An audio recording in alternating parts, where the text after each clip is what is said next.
ভাই পরীক্ষা আলহামদুলিল্লাহ ভালো, যেখানে চান্স পাবো নাকি সন্দেহ। কেন সুন্দর? কারণ ভাই আমার সব পরীক্ষায় ভালো, কিন্তু চান্স আসে না। তাই? এটাই ভাই। ও আল্লাহ, তাই নাকি? আর যে গরম ভাই, গরমে না মনে হচ্ছে মাথা ফেটে যাচ্ছে, এর মধ্যে দেখতে পারতেছি না। গরমে তো ম্যাথ করতে লাগে, ম্যাথ মানে চোখে অন্ধকার দেখতেছি সব। অন্ধকার? ভাই কিন্তু কোশ্চেন যদি সহজ করতো না তো অনেক ভালো হতো আমার জন্য। তাই? তাহলে আমার জন্য, সবার জন্য, এই ভাইয়ের জন্য। ও দাগাইছেন কয়টা?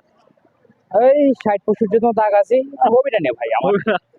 আমি যা পারি পারি ভাই। ও না, মানে আপনার কনফিডেন্স কি রাশিতে হবে কিনা, মানে হবে না তো একদম কনফিডেন্স ডাইরেক্ট? না হইতেও পারে, যদি আল্লাহ চায়, আল্লাহ ভরসা। আল্লাহ ভরসা। হ্যাঁ হইতেও পারে ভাই, ঠিক আছে। আচ্ছা ঠিক আছে। আর রাজশাহী এত যে গরম, এই গরমের মধ্যে কেমন লাগলো, মানে পরিস্থিতি কেমন লাগলো এটা বলেন। মানে মূলত রাজশাহীর গরম সম্পর্কে কিছু বলেন আপনি। ভাই আর এসে অনেক অনেক রোদ, অনেক গরম ভাই, এই গরমে মাথা ফেটে যাচ্ছে আমার সত্যি ভাই। ও আচ্ছা ঠিক আছে। তবে পরীক্ষা একদিক থেকে ভালো হয়েছে যে ভিতরে হচ্ছে এসি ছিল। অবশ্যই এসে থাকবে, রাজশাহীতে প্রত্যেকটা রুমে এসি আছে আর কি। জি জি। ও আচ্ছা ঠিক আছে। তো বন্ধুরা দেখলেন তো রাজশাহী এই গরমের মধ্যে ভাই, আমরা তাহলে কেন টিকি ভাই বোঝেন?